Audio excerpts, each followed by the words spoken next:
ان کے بارے میں کیا پوچھتی ہو؟ وہ تو گھر کا بہترین انتظام چلانے والی تھی، ارے ان کے بارے میں کیا پوچھتے ہو؟ وہ تو خوبصورت بھی تھی، ارے ان کے بارے میں کیا پوچھتے ہو؟ وہ تو ایسی تھی کہ رب کائنات نے ان کو شفقت کرنے والا، مہربان اور اپنی اولاد پر نرمی کرنے والا بنایا تھا۔ یہاں پر ایک بات میں کہہ دوں، آقا کریم علیہ السلام نے یہاں خود نہیں بیان کیا کہ وہ کیسی تھی، فرمایا وہ ایسی تھی۔ اور عربی کا یہ قاعدہ ہے کہ جہاں پر کوئی خاص صفت نہ بیان کی جائے تو اس کا مطلب یہ ہوتا ہے کہ ان میں تو صفات ہی اتنی تھی، میں کس صفات کو ذکر کروں؟ رب نے تو ان کو کمال اتنے عطا کیے تھے کہ میں ان کمالات کو بیان ہی نہیں کر سکتا، بس وہ تو ایسی تھی، رب نے تو ان کو یہ کمال عطا کیا تھا۔ تو محترم، یہ میرے آقا کریم علیہ السلام کا فرمان میری اور آپ کی تربیت کرتا ہے اور عورتوں کی تربیت کرتا ہے کہ ایک شخص کے لیے لازم ہے کہ وہ اپنی گھر والی کے ساتھ اپنا رویہ اچھا رکھے تاکہ اس کی گھر والی اس کے گھر کو تباہ نہ کرے بلکہ سکون اور آرام کا گہوارہ بنا دے۔ اور اگر یہی مرد اپنے رویے اچھے نہیں رکھیں گے، اپنے اخلاقیات کو گرا دیں گے، تو پھر یہی وہ عورت ہے کہ جو آپ کے گھر کو تباہ کر کے رکھ دے گی۔ یہ ڈیپینڈ جو کرتا ہے، اس کا جو انحصار ہے وہ عورت پر ہے۔ آج میرے آقا کریم علیہ السلام حضرت خدیجہ اور اپنی زوجہ کے یہ اوصاف بیان کر رہے ہیں تو اشارہ اس کی طرف تھا کہ اگر بیوی اچھی ہو تو شوہر بعد میں یاد بھی کرتا ہے، لیکن اگر بیوی اچھی ہو، اس کا اخلاق اچھا ہو، اس کا کردار اچھا ہو، تو پھر گھر تباہ نہیں ہوتے، گھر بن جایا کرتے ہیں۔ میرے آقا کریم علیہ السلام نے اسی کی تربیت کی ہے کہ گھر کو بنایا جائے، تباہ نہ کیا جائے۔ آج ہمارے معاشرے کی جو بڑی خرابی ہے وہ یہ ہے کہ میرے آقا کریم علیہ السلام نے نکاح کرنے کا جو معیار بیان کیا ہے، ہم اس نکاح کے معیار سے ہٹ گئے ہیں۔ آقا کریم علیہ السلام کی ایک حدیث عرض کروں گا کہ آقا کریم علیہ السلام نے ارشاد فرمایا، اور اس حدیث کو جو روایت کرنے والے ہیں وہ حضرت ابو ہریرہ رضی اللہ تعالیٰ عنہ ہیں۔ آقا کریم علیہ السلام نے ارشاد فرمایا، تنکح المرأۃ لاربع، فرمایا 4 وجہوں سے عورتوں سے نکاح کیا جائے گا۔ لوگوں کے معیار 4 ہوں گے جس کی وجہ سے لوگ عورتوں سے نکاح کریں گے۔ پہلا معیار کیا ہوگا؟ آقا کریم علیہ السلام نے ارشاد فرمایا، لی مالہا، دیکھیں گے کہ یہ لڑکی والے مالدار کتنے ہیں، جائیداد کتنی ہے، کوٹھیاں کتنی ہیں، بینک بیلنس کتنا ہے، پراپرٹی کتنی ہے۔ فرمایا ایک یہ معیار ہوگا لوگوں کے نزدیک، مال دیکھیں گے۔ اور دوسری بات آقا کریم علیہ السلام نے ارشاد فرمایا، ولی حسنہا، فرمایا دوسرا لوگوں کا معیار یہ ہوگا کہ لڑکی کا حسن دیکھیں گے کہ خوبصورت ہے یا نہیں۔ خوبصورت کی بات کوئی بھی نہیں کرے گا، خوبصورت ہے کہ نہیں ہے۔ اور فرمایا تیسرا معیار لوگوں کا کیا ہوگا؟ آقا کریم علیہ السلام نے فرمایا لی حسبہا، فرمایا تیسرا معیار یہ ہوگا کہ لوگ اس کے حسب و نسب کی وجہ سے کریں گے، چودھریوں کی کڑی ہے کہ نہیں ہے، آبا و اجداد کیسے تھے اس کے، فرمایا اس کو معیار بنائیں گے۔ اور فرمایا چوتھا معیار کیا ہوگا؟ لدینہا، فرمایا عورت کی خوبصورت کو دیکھیں گے، دینداری کو دیکھیں گے۔ لیکن آقا کریم علیہ السلام نے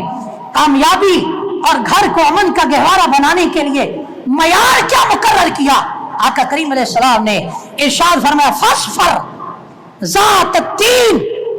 تربت یداک، فرمایا لیکن تم دیندار عورت کو اختیار کرنا۔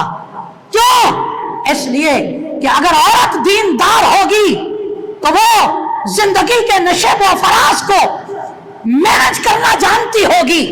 وہ تمہارے گھر کو تباہ نہیں ہونے دے گی، وہ تمہارے بچوں کی صحیح تربیت کرے گی، وہ تمہارے اخلاقیات پر نظر رکھے گی، اور پھر وہ تمہارے گھر کو ایسا بنا جائے گی کہ جب وہ چلی جائے گی کہ تمہیں وہ پھر یاد آئے گی، پھر تم اس کا اچھا ذکر کرو گے۔ تو محترم آج ہم نے یہ معیار ختم کر دیے، آج معیار ہم نے ختم کر دیے، اور آج ہمارے معاشرے کے اندر اسی وجہ نے کہ ہماری شادیوں کے اندر عورت کے منتخب کرنے کا معیار